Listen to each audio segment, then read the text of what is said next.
Well, hello YouTube, and welcome back to Photoshop Elements TV. I'm your host Jack, and I'm going to help you guide your way through Photoshop Elements and all of its very interesting aspects and parts of editing. Today, as I'm sure the title gave it away, we're going to talk about Quick Edit. Why would we use Quick Edit? Well, actually because it is quick. So many people want to jump right into the Expert Editor.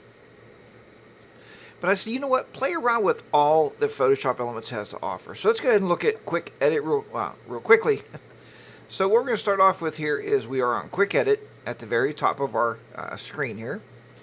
And we are looking at a picture here. Once again, this is a recent trip we took to Erie, Pennsylvania. If you look at Smart Fix, now Smart Fix has a lot of nice possibilities. You can always use the Auto button to see what's going to happen. If you click on Auto, give Photoshop Elements a second, you can see how it changed the picture. Maybe you can't. If you can't really look at the subtle changes, under View instead of After Only, let's click on Before and After Horizontal. You can see the before shot on your left and the after shot on your right. Let's go ahead and revert that picture back. Alright. And we'll go back here and we'll go to After Only. Now to expand your picture, and if you have a wheel on your mouse, in the center of your mouse there's a wheel. Hold your Alt key down, you can actually move that wheel, and we can actually expand this picture up or down. Okay, let's roll it down here a little bit. I just wanted to give you a good view of it. So under Smart Fix, what's nice about these in the Quick Edit, you don't even have to click on it. You can just roll your mouse over it. Just move your mouse slowly over your cursor, the little arrow, and you can see the subtle changes of what's going to happen to your picture. If you like one of them, then simply click on it and it will be applied. Alright, let's click on that. That's going to be applied to the picture. Let's go ahead and close the Smart Fix out. Now we're going to go under Exposure. Exposure allows us to look at different exposure settings without actually having to change the exposure. Now you can change it with the settings here. Right, we can pull it up, we can underexpose it, we can pull it down. We'll pull it back to 0 here. Oops. Or you can simply move your mouse over top of the actual thumbnails here, and you can see the different exposure settings that you can apply under the Quick Edit. There's a very overexposed shot as far as an underexposed shot.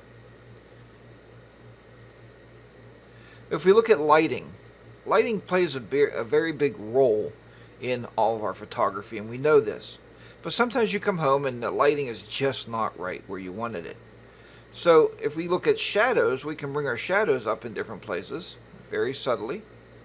And I'm moving this as slowly as possible so you can see the changes on your screen as we move through these. And I suggest that you play with these. So many people don't use quick edits. If you go to midtones, you can play with the midtone lighting. And again, we can see the changes on the bar here. Look at the bar graph and look at the number beside it. That's 25. That's perfectly 0. That's negative 25. So if we go here on the right, it's negative 50, negative 75, negative 100 for lighting, okay, for midtones. You get the general idea. If you find the one you like, just simply click on it and it will be applied. Click on highlights. Let's look at the different highlights that we can do. Again, you pay for these programs, and I like to experiment and use all of the program that I can use. I think it's very, very important. There you go. There's all the different types of highlights. Let's go ahead and close that one out. Color balance. Again, there's an auto button where you can auto color. So if we auto color it, and you say, well, that's really not what I was thinking about. You can always generate it back by clicking on the center one. And now let's just go through the color. There you go. We are completely black and white at that point.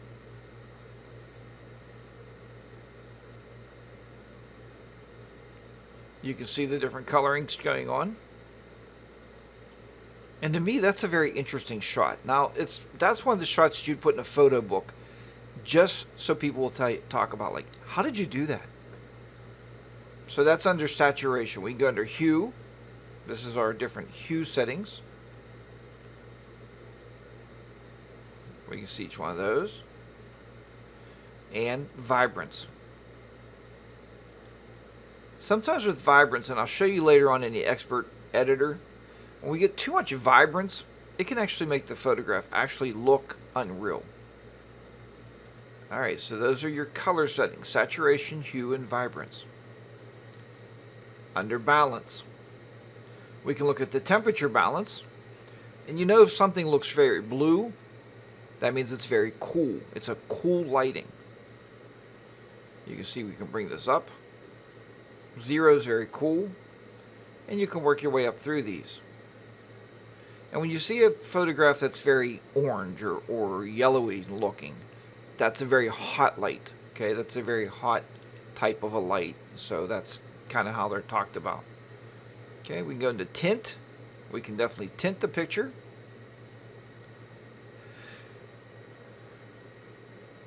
I always say the editor allows us to do stuff with our photographs that people want to look at and go, how did you do that? They don't realize that we shot the picture, then we came home, maybe we did some editing. That's your balance. Sharpening is really hard to see going on. It's really hard to see a difference because sharpening is very, very subtle. Those are your different sharpening settings. So that is under just your adjustments down here at the bottom. You got adjustments, effects, textures, and frames. In the next video, I'm going to go over effects. I want to break these up so these videos aren't too long for you. Just something you can sit, watch, and then I want you to go play with it. That's what my videos are made for. That's what this channel is based around, is your experimentation on what I am showing you. I want you to experiment. So start out by experimenting with Smart Fix, exposures, lighting, color, balance, and sharpen. And I think you'll be surprised on how much you can actually do just with the quick edit. We will also be talking about the quick edit tools over here on the left, and we'll go about that in another video. Folks, thanks for watching. Please comment below and let me know how I'm doing. Let me know if you have any suggestions for future videos. I'd love to hear your suggestions and be able to work with you to get you further along with your Photoshop elements. Also, spread the word around. If you know other people using elements, I would truly appreciate that. And like many YouTubers will tell you, please click that like button. And if you're not subscribed to the channel, please subscribe. To my all my subscribers, thank you so much for taking the time to click that subscribe button. And I'm sure I'll be bringing you more interesting videos along the way. Thanks again for watching, everybody. And until next time, remember, keep that shutter clicking, keep your editor editing, and I'll see you back here very soon on Photoshop Elements TV. Bye for now, everybody.